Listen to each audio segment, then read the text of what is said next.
Jeff Koons is considered one of the most important artists of the 20th century, together with Warhol and Picasso. It's a porcelain sculpture, glazed and painted porcelain, life-size. It depicts a Jane Mansfield character hugging Pink Panther, a cartoon character.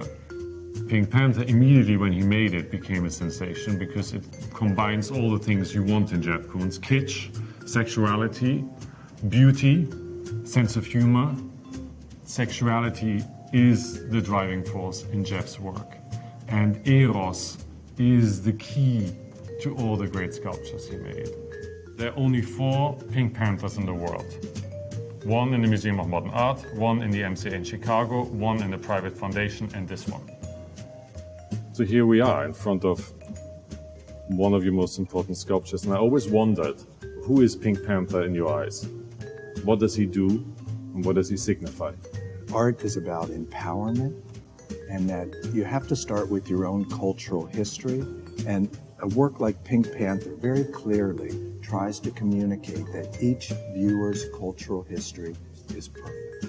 When I was 3, 4, 5 years old, and I'd visit my grandparents, I was always so amazed at this little ashtray. And it was a woman lying down, her legs were up and they were crossed. Yes. And if you'd put a cigarette there, the heat from the cigarette would make the legs move. Would go back and forth. And I was so amazed by that. But that's where these works grow out of. My amazement at that. And that's what this wants to trigger. It wants to trigger that aspect of kind of surprise and wonderment that you can almost see here. The Baroque and the Rococo always is this negotiator of control and giving up control. Absolutely. And I think that's really kind of captured here in the Pink Panther. And to develop kind of trust in the self and to be able to move forward, you have to deal with control and giving up control. And here, you know, the Pink Panther, I think there's an essence that control is lost, you know. He has lost control. Lost control. And at some point, though, maybe he was in control, motivating the situation. But there's a sense that he's just been kind of carried off by her. And he's kind of just, he doesn't know what's going to happen next. He holds on to her. There's a sort of delicacy of tender gesture there. This invites engagement on an emotional level, very, very deeply. And, you know, it's almost as if we all at a certain moment have been Pink Panther and have been carried away by somebody, or wish we had been carried away by somebody. It's much more about, as you were saying, about an individual, almost internalized kind of experience. Yes. Feels more shared. This is the last opportunity to buy one of the icons of the artist. It's very hard to compare it to anything else because it's a unique event in the market. When an object of unique nature comes to the market, it's something that really is met with a lot of enthusiasm. And the Pink Panther embracing this beautiful naked blonde, the culling from comic book culture, culling from Disney, highly sexualized and absurd. Well, I'm getting at this point. Everybody has described it as everything from neo-pop to neo-minimalist. How would you describe it? Well, I think it's pop, and I also think that my work is conceptual. I feel that the basic ideas behind my work are really about really trying to make a work which is very non-judgmental and something which really fights criticism and forms of segregation. Art can be a terrible segregator, and it's used as a segregator for power. And I think my work, it really, you know, tries to fight that and oppose to that. Michael Jackson and Bubbles, 1988.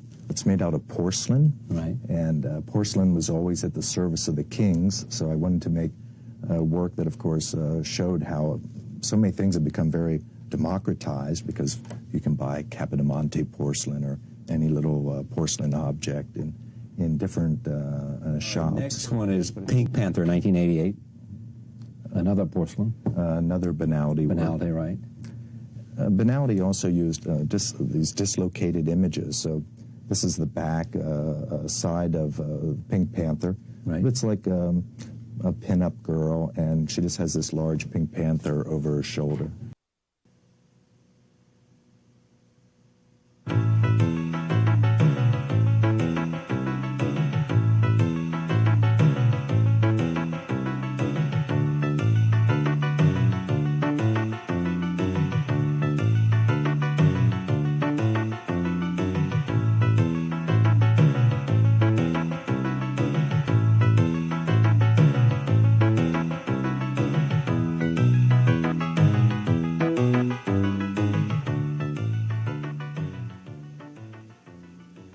true liberation for the artist is outside the art world.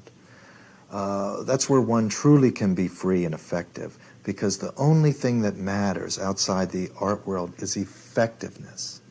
It is that direct line of communication, and that is the only important thing, effectiveness. Koons measures his effectiveness by his ability to take the viewer by surprise, and this show at the Sonnabend Gallery was like an explosion in the art world. Critics either loved it or hated it.